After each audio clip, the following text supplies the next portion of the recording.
Hello!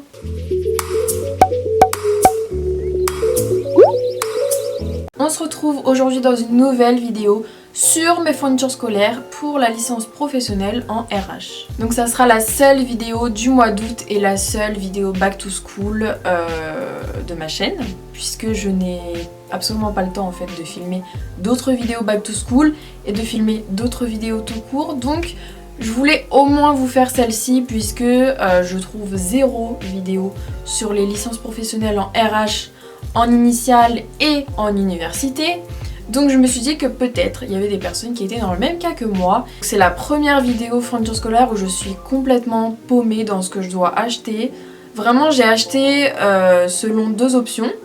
Donc la première option c'est selon si je vais utiliser mon ordinateur portable en cours. Et la deuxième option si je vais pas utiliser mon ordinateur portable. Donc voilà, je sais pas trop comment ça va se passer. Que je vais en licence professionnelle, c'est pas une licence classique non plus. Je crois qu'on sera dans les 25 élèves dans la classe. Donc c'est entre le BTS et l'université. Donc franchement je suis clairement paumée. Bon après il y a des trucs, je pense que j'en aurai forcément besoin. Mais il y a d'autres choses, je sais pas trop. Donc bref, dans cette vidéo je vous fais mes fournitures scolaires et mon organisation. Comme ça si les deux vous intéressent, eh bien vous aurez tout dans cette vidéo. Donc il y a des choses que j'ai repris de l'année dernière bien évidemment. Donc cette année j'ai acheté principalement des fournitures concernant mon organisation. Puisque là j'aurai un mémoire, des partiels etc. Donc c'est vraiment pas la même organisation qu'en BTS. Encore une fois j'en sais rien puisque je trouve zéro vidéo sur ça, je trouve zéro personne qui était en licence pro RH en initiale dans une université. Puisque dans une université ou une école privée c'est encore pas la même chose. Voilà, c'est assez compliqué. Je préférais prendre mes précautions et prendre le maximum de choses. Et puis au pire j'achèterai en cours d'année ou en début d'année. D'ailleurs ma rentrée c'est mi-septembre si ça vous intéresse. Donc voilà. Donc là je vais faire mes fournitures scolaires à proprement parler, genre ce que j'utiliserai en cours. Et ensuite je passerai à mon organisation. Donc ça sera principalement ce qui va rester chez moi sur mon bureau. Je vais commencer tout de suite avec les trousses, comme ça sera fait. De toute façon je crois que j'ai rien racheté cette année. Donc ma première trousse, elle est comme ceci. Alors celle-ci, je vous l'avais présentée je crois il y a 2 ans, il y a 1 an ou 2. Enfin bref, dans une de mes vidéos fournitures scolaires vous étiez énormément à me demander d'où elle venait. Donc elle est en marbre avec la fermeture en rose gold. Elle vient de chez New Look mais je pense qu'actuellement elle est plus disponible. Si elle l'est encore tant mieux mais franchement ça m'étonnerait énormément. Donc là faut que je la nettoie parce que je l'ai depuis mon début de BTS. Là j'ai terminé mon BTS donc entre temps elle s'est forcément salie. Ça c'est ma trousse principale. Donc comme vous pourrez le voir il y a vraiment des choses classiques qu'il y a dans toutes les trousses à peu près. Donc une gomme comme ça, apparemment c'est une gomme pour les dessins, moi je préfère comme ça, je trouve ça plus pratique. Tout ce qui est stabilo pastel, genre vous savez ceux-là, j'ai les 6 normalement. Il y en a qui marchent plus donc je dois les remplacer. Voilà les 6. Ensuite j'ai encore les stylos de BTS que j'utilisais pour mon code couleur. Donc là pour l'instant j'ai pas encore de code couleur puisque je sais pas comment seront les cours. Donc j'utilisais les stylos comme ça Papermate. Je vais en laisser quelques-uns dans ma trousse, on sait jamais si j'ai besoin de couleurs dans mes cours au cas où si j'écris sur papier. Ensuite j'ai toujours un feutre rouge et un feutre vert, donc c'est des pointes fines bien évidemment quand j'ai des choses à corriger sur mes cours etc. J'ai ensuite un 4 couleurs donc je pense que ça se passera de commentaires. J'ai un critérium, ensuite un autre stylo, donc celui-ci je l'utilise pour écrire dans mon agenda puisque j'aime beaucoup la mine, mais pour les cours j'arrive pas à écrire vite avec donc je préfère le garder pour mon agenda. C'est un stylo qui vient de chez Mr Wonderful. J'ai 2 marqueurs noirs, 2 je sais pas pourquoi mais j'en ai au moins. Et ensuite j'ai toujours un baume à lèvres, donc ça c'est un baume à lèvres à la cerise de chez Aromazone. J'ai ensuite un Tipex qui est resté sur mon bureau comme ceci. Et ensuite j'ai des stabilos néon comme ça au cas où si vraiment il y a des choses hyper importantes que je dois absolument retenir. Au moins c'est fluo, je le vois tout de suite. Ensuite dans ma trousse j'ai des petits trombones comme ça et voilà c'est tout ce qu'il y a dans ma trousse. Si j'écris mes cours sur l'ordi bien évidemment j'aurai pas tout ça dans ma trousse puisque j'utiliserai pas tout ça en fait, surtout les stabilos. Je les utiliserai que quand j'imprimerai mes cours donc forcément j'en ai pas spécialement besoin la journée, en tout cas pas autant. Ensuite j'ai une deuxième trousse. Là pareil, c'est seulement si j'écris mes cours sur papier. Donc elle est comme ceci, moi je la trouve vraiment magnifique. Ça fait un peu scarabée. Dedans, j'ai principalement des petits post-it en forme de flèche. Ça je crois que ça venait de chez Emma. J'ai aussi des tout petits post-it comme ça. J'ai également des feutres comme ceci que j'utilisais pour mes cours. Et pour mon agenda, j'ai également des petits marque-pages comme ça. C'est un peu tout ce qui est organisation. Donc l'année dernière en fait j'avais cette trousse là comme trousse principale. Et si vous n'aimez pas le bleu, elle existe en rose aussi comme ça. Donc voilà, si vous préférez le rose, vous avez le choix. Elles viennent toutes les deux de chez H&M, il me semble qu'elles sont encore disponibles. Et vous avez d'autres pochettes avec la même couleur comme ça et en rose aussi je crois. Donc voilà pour mes deux trousses. Donc on va commencer par l'option papier. Si je dois écrire mes cours sur papier comme un BTS. J'ai acheté ce carnet comme ça de chez Oxford. Donc en fait c'est sous forme de pochette comme ça. Et quand vous l'ouvrez vous avez des feuilles comme ça qui sont détachables. Et ensuite à la fin vous avez donc une pochette avec un trieur à l'intérieur avec 6 compartiments. Donc je trouvais ça plutôt pratique, c'est pas tellement lourd. J'ai des feuilles à disposition plus un trieur, ça prend vraiment pas de place. Après si j'écris mes cours sur papier encore une fois, j'adapterai selon si 6 intercalaires ça me suffit ou non.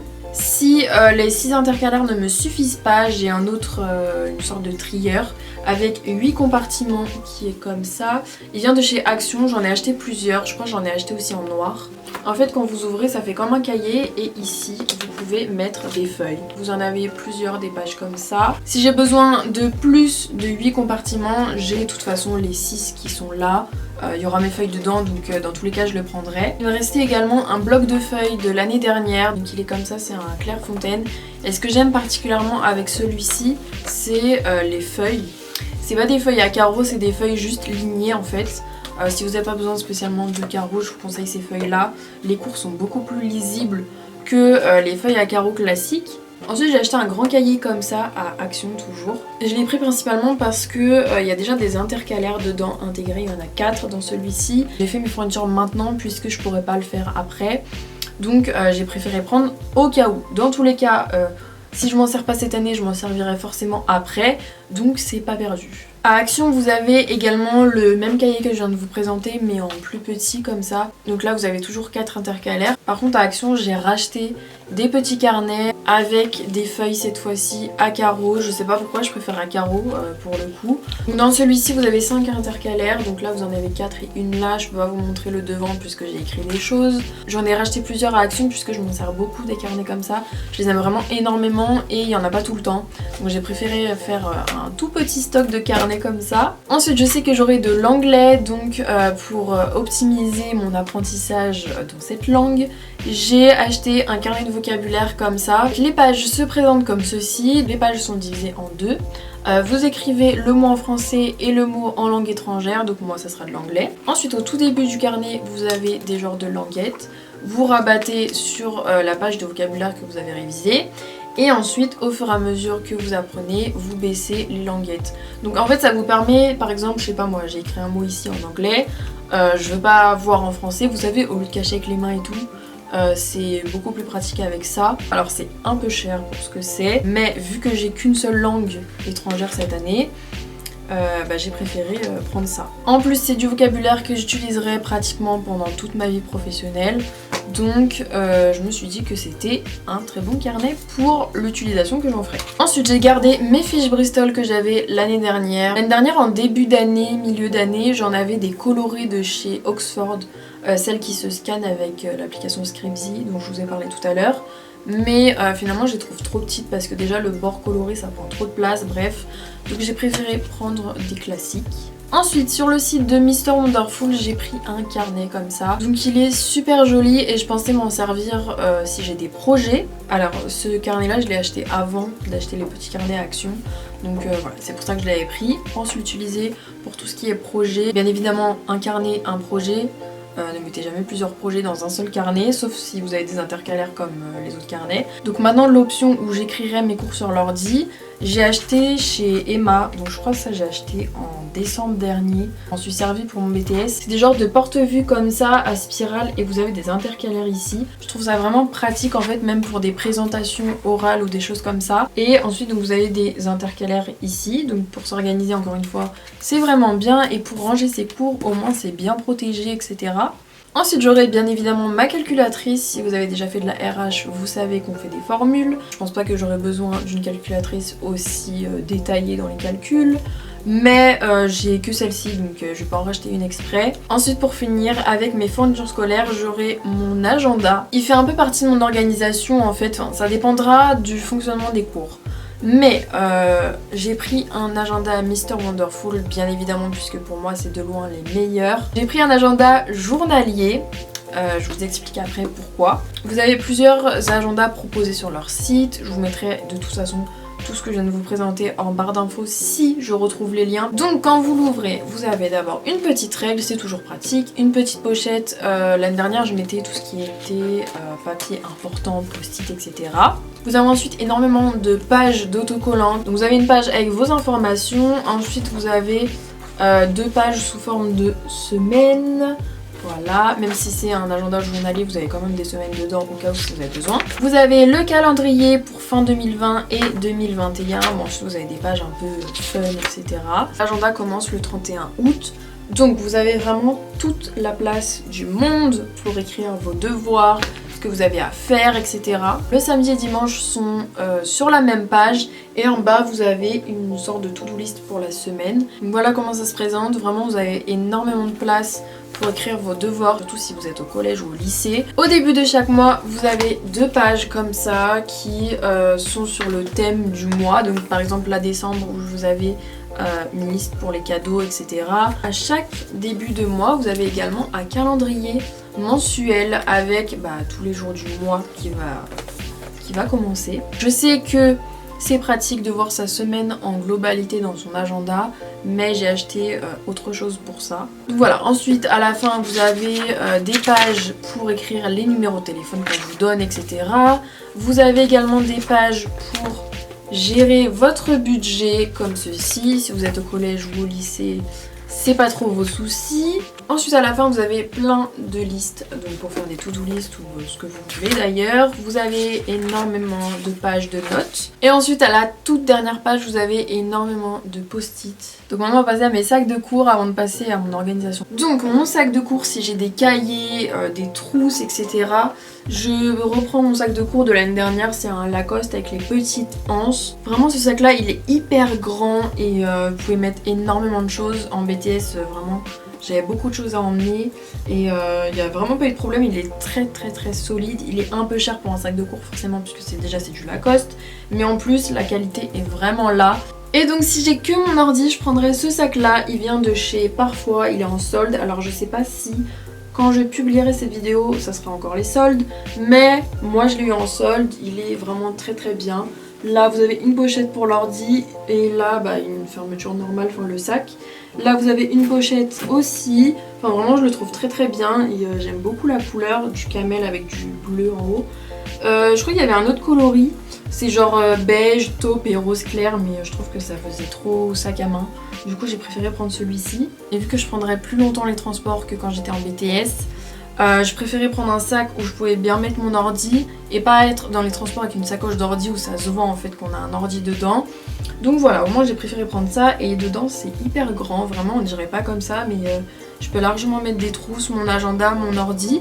Donc voilà pour mes fournitures scolaires. Maintenant du coup on va passer à l'organisation. Donc bien sûr en ce qui concerne l'organisation, il y avait tous les stylos qui étaient dans cette trousse là que je vous ai présenté tout à l'heure. Ensuite j'aurai 2 agendas, donc un qui va rester chez moi et un que j'emmènerai en cours. Donc celui qui va rester chez moi, ça sera celui-ci. Donc c'est en fait un agenda annuel.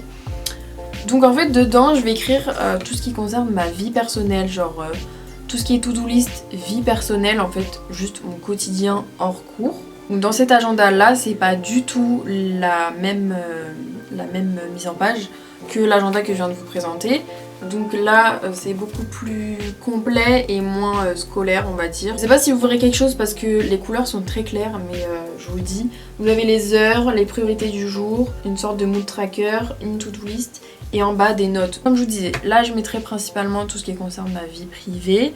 Et donc dans l'agenda que j'emmènerai dans mon sac, je mettrai tout ce qui est to-do list concernant les cours. Vraiment n'importe quelle tâche qui concerne les cours, je mettrai ça dedans. Si j'ai des trucs hyper importants concernant les cours, Je le mettrai dans mon agenda annuel, vraiment les dates clés d'examen ou les choses comme ça.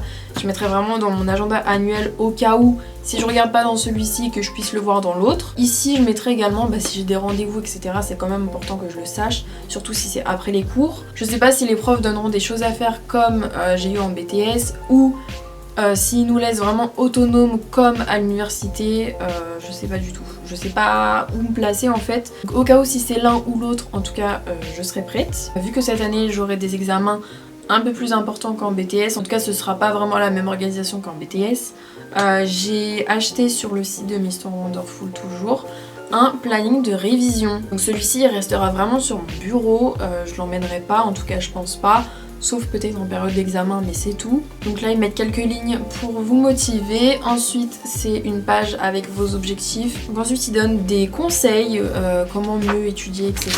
Vous avez également un planning mensuel. Donc là en fait c'est une colonne égale un mois. Donc là c'est pour les 9 mois du coup de cours. Vous avez ensuite une page avec 12 mois, donc là c'est tout ce qui est examen, deadline de travaux super importants, etc.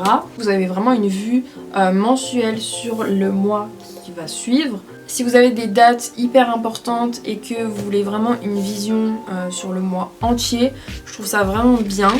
Donc la première page c'est vraiment le planning de révision à proprement parler. Donc vous avez tous les jours de la semaine. Et donc vous avez le jour, la matière que vous devez réviser, le thème et le temps consacré. Ne pas oublier ce qui est fait et ensuite derrière c'est vraiment la semaine en détail qui commence. Donc les jours, super important, la semaine, enfin n'oubliez pas la date, parce que si vous mettez pas de date, comment vous pouvez savoir quand est-ce que vous devez réviser. Et ensuite la page de derrière c'est la suite de la semaine. Et ici, donc ça se finit là. Donc là par contre vous avez le samedi et le dimanche en entier. Et ensuite des notes au cas où si vous avez besoin. Donc ensuite après c'est vraiment la même chose jusqu'à la fin du carnet. Et ensuite à la toute fin vous avez plusieurs pages pour que vous puissiez noter vos dates d'examen. Donc vous mettez la matière, la date et la note que vous avez eue. Moi je pense que je mettrai aussi les notes que j'ai eu pour mes travaux hyper importants, machin, si on doit rendre des choses, etc. Ensuite, toujours avec Mr Wonderful, on a des autocollants à la fin. Vous avez plusieurs pages d'autocollants. Donc voilà, en gros, ça je m'en servirai quand je serai en période d'examen ou si j'ai un gros devoir à rendre. Et ensuite, alors ça je sais pas si je m'en servirai cette année du coup, puisque tout ce que je viens de vous présenter, je pense que c'est largement suffisant. J'avais acheté pour mon bureau un semainier comme ça, avec donc les jours de la semaine du lundi au dimanche, une to-do list ici. Et des notes ici. Mais du coup je pense pas m'en servir cette année en tout cas. Si je vois que j'en ai vraiment l'utilité, je le ferai. De toute façon il n'y a pas de date dessus, donc je peux l'utiliser même une fois par an, c'est pas très grave, il n'y a pas de problème. Donc voilà pour cette vidéo, j'espère vraiment qu'elle vous aura plu, qu'elle vous aura aidé si vous rentrez aussi en licence professionnelle, en initiale ou en alternance, peu importe. Je l'ai pas précisé au début de la vidéo, mais la licence professionnelle en RH c'est la 3e année d'études supérieures, donc c'est juste après le BTS c'est en 2 ans et la licence pro RH en 1 an et ensuite si vous poursuivez vos études c'est le master en 2 ans, voilà. Donc bref, si vous venez de cette filière surtout n'hésitez pas à me contacter parce que je suis vraiment paumée, je sais vraiment pas quoi prendre, je sais pas si c'est vraiment comme l'université ou si c'est plus comme le BTS. Dites-moi en commentaire en quelle classe vous rentrez cette année, ça m'intéresserait beaucoup. N'hésitez pas à venir me rejoindre sur tous mes réseaux sociaux et n'hésitez pas non plus à vous abonner à ma chaîne YouTube. Et du coup, on se retrouvera dans une prochaine vidéo. Pas maintenant, ça c'est sûr, je sais pas encore quand, je vous tiendrai au courant sur les réseaux sociaux.